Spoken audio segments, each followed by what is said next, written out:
Hi guys, just letting you know you are team number 2, so you're going to be serving the second dish, which is the chicken involtini on a polenta base. Now this recipe is sensational. I've cooked it a few times and Sonny absolutely loves it, so he's going to be your main judge on this one because this boy loves his polenta. Not sure why, but he does. Anyway, so there are 3 main things you're going to be cooking today. The first thing you're going to be preparing is your pesto sauce, which is going to look like this when you're done with it and is sensational by itself. So guys, you're going to be making plenty of pesto because everyone's going to get their fingers in that because it is to die for. This pesto recipe, oh Jesus, it's sensational. So first thing you guys need is a good glass of wine. Cooking with a good glass of wine makes everything. So your chicken involtini is basically a chicken breast with pesto, stuffed pesto, wrapped in prosciutto and baked. So the first thing you're going to do is actually put your camp ovens in the fire, ready to go. Once they're in the fire, we can get started on everything else because you're going to need those to heat up because they only actually go in there for about 10 minutes to start with. We throw the cherry tomatoes in, which I'll show you how to do, cook it for another 10 minutes, pull them out, and it's ready to go and be plated up. So first things first, for me, because I'm not using a camp oven, I'm actually using an oven. I'm just going to stick my oven on so it starts heating up to get started. Okay, so first thing you're going to need is your chicken breast. Oh, the first thing we're going to be making is a pesto, but that's in another video which you're about to see. So once you've made your pesto, the next element you're going to do is prepare your chicken and your prosciutto ready to go. So, chicken on prosciutto time. You're simply going to get your chicken breast out, and you're going to need a second chopping board for this because it's fresh chicken, and the last thing we want is salmonella poisoning. And what you're simply going to do is pull out your chicken breast. You're going to chop them in half like this, and we're only going to make one breast today. Now, you're just going to take off these rough bits here because they're going to get in the way. And then what you're going to do is slice it through. Depending on the size of your chicken breast, you're going to get 2 or 3 out of it. So in this particular one, we're actually going to get 3. 1. And then we're actually going to slice the chicken breast straight down the middle there.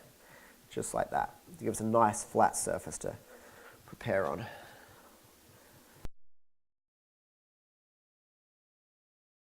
Now the next element you're going to do is grab out some baking paper or some foil, whichever one you're using, and lay that out. So our chicken breast is ready there. Now we're just going to lay the foil out here. And then you guys want to get your prosciutto. So as you can see here, we've got some nice lovely flat prosciutto. And you're going to use about, depending on how thick your prosciutto is, 2 to 3 pieces of it. So each one peels up nicely. And then what you're going to do is you're going to lay them on the baking paper here. Very gently. Be very careful so they stay intact. I'm going to grab another piece here. Or another 2 pieces actually at once. That's fine. Yeah, we'll do the big one. All right. Oops, that's why you got to be careful. See that? Just tore there. Now the reason why it needs to be intact is we're actually going to wrap it around. So you're going to overlap your prosciutto just a little bit there. So it forms a nice layer, but you want to get it as wide as possible, so you only need that tiny bit of overlapping. Now third piece, just like that there. There we go. Then what we're going to do is we're going to slap our chicken straight in there. Now this is quite a big thick piece of chicken, so it's going to be a tight roll. But that's all right. Then we need a spoonful of our pesto here and spread it across there, just like that. Now is the delicate part. What we're going to actually do is we're going to wrap the chicken up in the prosciutto, just like this. There we go. Job done. Now what you're going to want to do is actually wrap it up in the foil or the paper, because in the camp ovens we're actually going to stack them up because you're going to need to make a fair few of them. So you're going to make about, one of these does about 2.5 people. So because you're feeding 24 to 25 people, you're going to be making 10 of these. So we're actually going to be putting them in the camp oven, stacked. So you're going to roll them up individually, and the benefit to that is it actually keeps the pesto in. If you leave it open, the pesto actually drips out in the original recipe. So we're going to wrap them up to get the pesto in. We're actually going to stack them in the camp oven. That way you can fit all 10. So you're simply going to sit at the end there and roll it up. I'm actually going to cheat and use the same piece of paper twice. and be a little bit sneaky.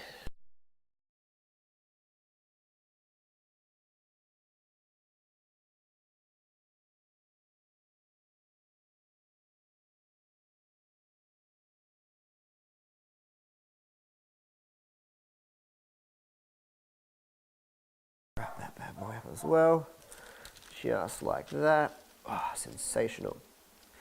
Sit him there like that. I'm going to wrap him up in the paper like that. Job done. Right, they're ready to go. So as soon as you make sure your camp oven's nice and hot when they go in, you want it about 180 degrees. So then we're going to sit those in there, let them bake for 10 minutes. When they're done and they come out, you're ready to go. So my oven's not quite ready yet, so we're going to leave that for now. Now, once they've been in there for 10 minutes, the next thing we're going to do is simply pop the cherry tomatoes in. Now, the best way to do the cherry tomatoes is simply to slice them in half. Now, all you want to do is slice them all in half. You want 3 pieces, 3 half cherry tomatoes per person. So with 25 people, you're going to be chopping up about 37.5 cherry tomatoes to be precise. So you do about 40 cherry tomatoes, so it's you always want to have that little bit extra just in case. So you simply chop those in half, and then all we're going to do is sprinkle a little bit of fresh salt on them. So we're going to get a salt grinder out, and all we're going to do is just crack some salt onto them nicely like that, and that gives them just a little bit of a crispy flavour in the oven. So these bad boys going for 10 minutes. Once they're done, we then stick these in with them for 10 minutes, and in 20 minutes time, perfect. So, one thing on the, obviously on the recipe is you're only going to have 15 minutes to do your final prep. So you may want to pre-cook these most of the way through. So pop them in there for 10 minutes, take the camp oven out of the fire after about 10 minutes, and then when it's your turn ready to cook up and you go back to the kitchen, simply chuck your cherry tomatoes in there and smack it straight back in the fire. So once you've taken them out, put the cherry tomatoes in actually, to start with, and as soon as you're done, just sit the camp oven back on some fresh coals to reheat it and crisp those tomatoes up, and you're going to be good to go, ready to serve in 10 minutes time. Then you're going to simply slice them through and put them on the plate. So now what we're going to do, we're going to move over, and we're going to cook our polenta. Now our polenta has 6-7 different ingredients. So we've got milk, chicken stock, garlic, cream, and parmesan. So we're going to put this aside ready to go in the oven there. And the first thing we're going to do is actually dice up our garlic ready to go in the polenta.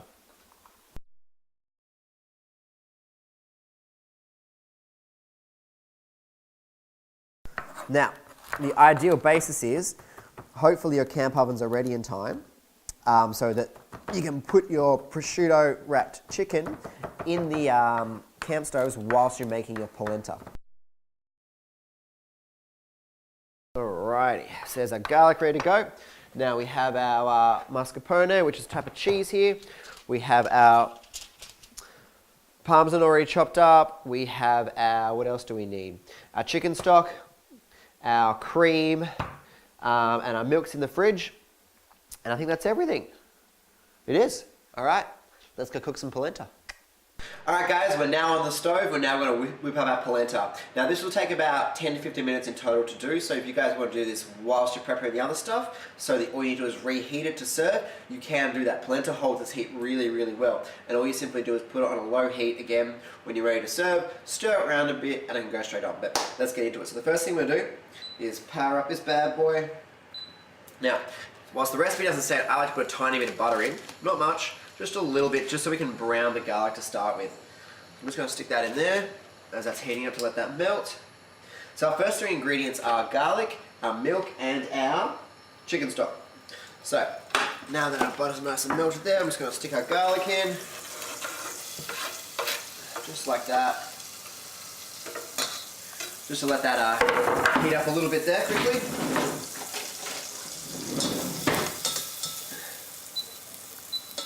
Alrighty, now we're going to put in our chicken stock. So stick the chicken stock in first. And our milk.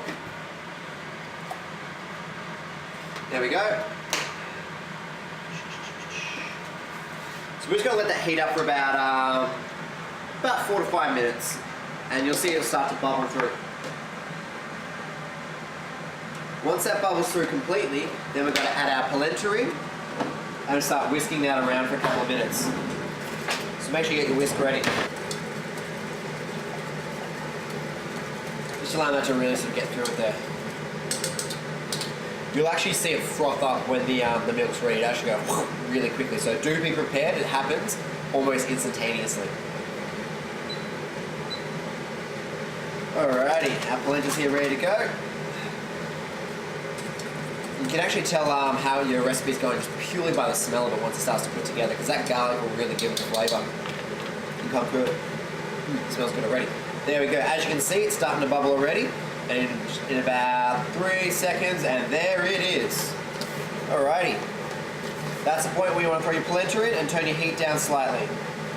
Or otherwise, you're going to froth your milk over the top. So, once that's turned down, throw your polenta in and just start to whisk that around for a couple of minutes there. But your polenta needs to actually sink through the milk and start to cook. Now, as that's going through, you can start to add your cream and your parmesan. That in there. Yeah. It smells sensational. Love a good polenta. I actually had a polenta at a restaurant the other night that was so bland compared to this. I was really disappointed. I told him the recipe. Should have sold it to him. So it'll look really, really milky to start with, and it won't actually settle in until the very end. Okay, so we've whisked our polenta in, we've added our cream, we're gonna put out some nice fresh parmesan, shaved parmesan in there. Just like that. We'll let that sit through it. We'll keep stirring that through. The reason why is we want the cheese to really sort of melt through it. The final ingredient is, of course, our mascarpone. So once that starts to really thicken up from the cheese, we're going to get our mascarpone here. Let's chuck some of this bad boy here in. Stir that through now. As you can see, it's really starting to cream up now. Really thicken through. Yeah.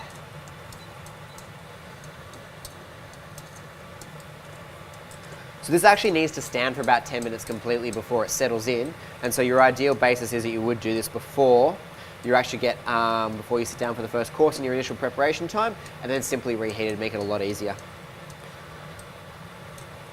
As you can see there, you can just see that yellowness starting to come through from the polenta as it's starting to fully cook.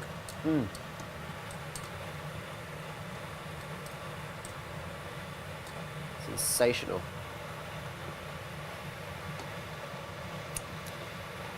Yeah, perfect.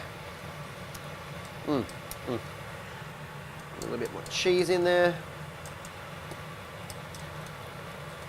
There we are, guys, and that's simply done. That easy. Now you can just turn it off and leave it to cool. All right, guys, we are now ready to go with our plating up. So our polenta's ready, our chicken and prosciutto is cooked to perfection, and our tomatoes are starting to really bubble that juicy flavor out. So we're gonna get going. So the first thing you're gonna do is you're gonna pull your chicken out, chop it up. Whilst you're doing that, someone else can be putting the polenta on the plate, but I'm gonna show it to you all in one go. So first thing we're gonna do is we're gonna pull out our chicken out of the oven. Oh yeah. Now do be wary, guys, that the pesto will have drizzled everywhere, because that's what it does. And our tomatoes.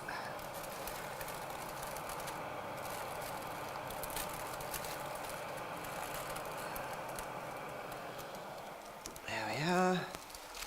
Those in there. Alrighty, so we're just going to unroll these bad boys.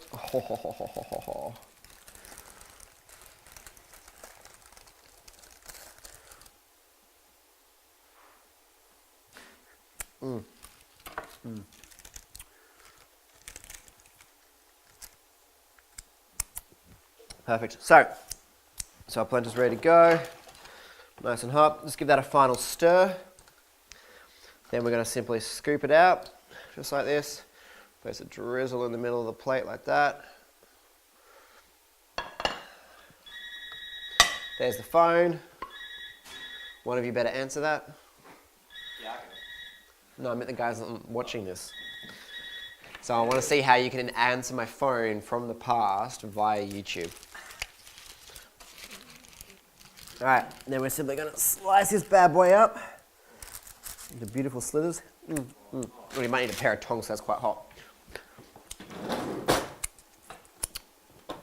There we go. So slice up into nice little rolls, just like that.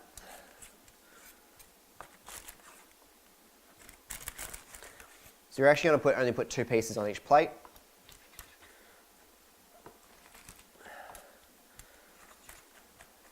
Oh yeah. You're simply going to place these nice and prettily in amongst our polenta.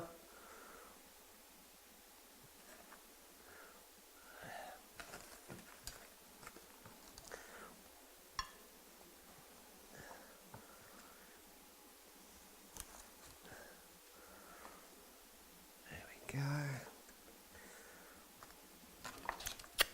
And then, of course, a couple of our lovely grilled cherry tomatoes in there. Ooh, nice and hot.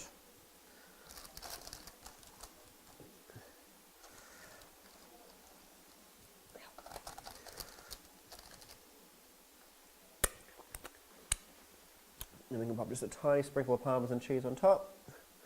Just like that. A hint of cracked pepper. And then, this is the fun part, you're going to get your pesto here.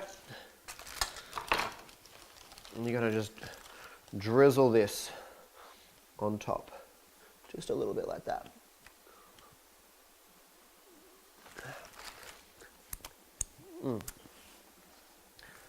Wipe up the sides of the plate there.